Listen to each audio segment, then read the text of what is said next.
ধর্মঘটে যারা অংশগ্রহণকারী এবং এখানে পথচারী বন্ধু দোকানদার যারা আছেন তাদের জ্ঞাতার্থে একটা খবর বলছি। যেখান থেকে অর্থ এলে পরে দোকান খোলে, বাজার খোলে, আমরা কেনাকাটা করি, ব্যবসায়ীরা ব্যবসা করে, সেই ব্যাংক সারা দেশে আজকে স্তব্ধ হবে।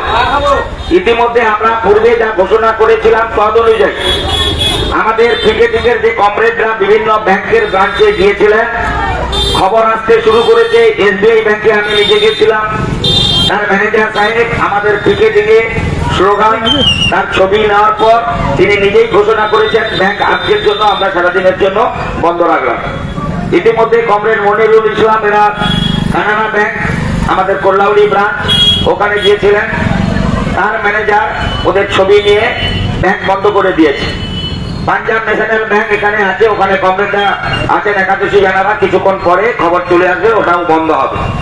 ওদিকে মল্লভূম ব্যাংক আমাদের ভগবানপুর ব্রাঞ্চ, ভীমেশ্বরী ব্রাঞ্চ, এই দুটো বন্ধ হবে। আশা করছি আর কয়েক মিনিটের মধ্যে খবর চলে আসবে। তো আমি বলবো যারা এখনো ধর্মঘটে সহযোগিতা করছেন এতক্ষণ ধরে, যারা দোকান খোলেননি তাদের সকলকে অভিনন্দন জানাচ্ছি। দু একটা দোকান খোলা আছে, বন্ধুরা খুলেছেন, আমি তাদেরকে অনুরোধ করব যদি আপনারা দোকান বন্ধ করেন আপনাদের প্রতি আমাদের কৃতজ্ঞতা থাকবে।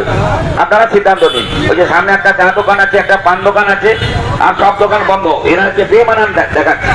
তাই ওদের যারা মালিক তাদেরকে অনুরোধ করব আপনারা যদি বন্ধ করেন আপনাদের প্রতি কৃতজ্ঞতা প্রদর্শন করব। ধন্যবাদ।